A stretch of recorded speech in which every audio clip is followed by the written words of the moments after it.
अभंगाचा भावार्थ आहे। आज तुम्ही सर्व मायबापांनी मला सेवा करण्याचा मान दिला, त्यामुळे मी इथे उपस्थित आहे।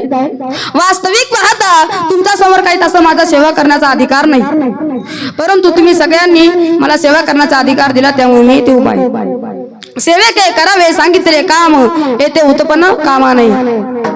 आज माझ्याकडून बोलण्याच्या अधूनमधून काही चुकलं, काही हुकलं, मायबापाचा अंतःकरण समजून मला माफ कराल अशी अपेक्षा ठेवतो आणि पुढे चालतो। विठ्ठल विठ्ठल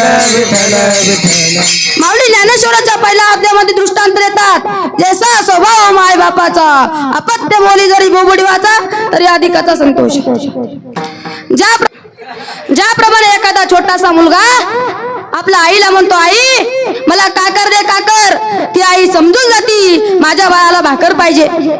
तसंच मला काय बोलायचं आहे, काय सांगायचं आहे तर तुम्ही सगळेजण समजून घ्याल, कारण तुम्ही जाणते आहात व सर्वज्ञ आहात। आज मी जे काही तुम्हाला सांगणार आहे ते आळंदीतील सुप्रसिद्ध कीर्तनकार, सुप्रसिद्ध संस्था चालक संतोष महाराज पवार यांच्या मुखातून जे काही श्रवण केले ते तुमच्या पुढे मांडण्याचा प्रयत्न करणार आहे। विठ्ठल विठ्ठल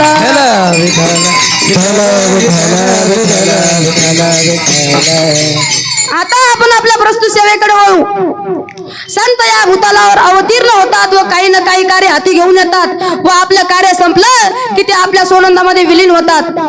ज्ञानोबरायांनी आपल्या 16व्या वर्षी ज्ञानेश्वरी लिहिली व 22व्या वर्षी ज्ञानोबरायांनी समाधी घेतली। ज्ञानोबरायला अशी इच्छा झाली की आता आपण समाधी घ्यावी।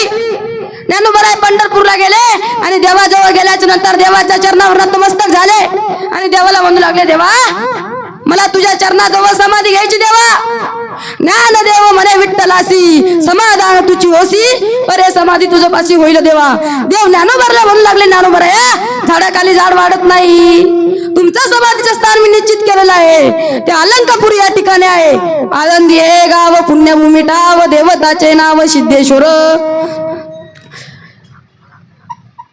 आळंदी येथे तुमचं समाधी स्थान मी निश्चित केलेलं आहे, तेथे तुम्ही 108 वेळेस समाधी घेतलेली आहे। अष्ट उत्तरे सेवेला समाधी निश्चळ, पूर्वी तुझे स्थळ वाहना खाली। ज्ञानोबराया देवाला म्हणू लागले, देवा तो समाधी सोहळा तुम्हीच केला पाहिजे। देव ज्ञानोबराला म्हणू लागले, ज्ञानोबराया तुम्ही निश्चित राहा, तो समाधी सोहळा मीच करेल। ज्ञानोबराया देवाला म्हणू लागले, देवा कधी करायचा? देव ज्ञानोबराला म्हणू लागले, ज्ञानोबराया कार्तिकी शुद्ध एकादशी पंढरी यात्रा होईल शिरशी। म्हणजे देवा अहो ज्ञानोबराया कार्तिकी शुद्ध एकादशी झाल्यानंतर वैद्य पक्षात तुमचा समाधी सोहळा करू। ठरल्याप्रमाणे देवाने सगळे नियोजन केले, सगळ्या संतांना महंतांना प्राचरण दिले आणि माझ्या ज्ञानोबरायाचा समाधी सोहळा मोठा थाटामाटाने सुरू झालेला आहे। विठ्ठल विठ्ठल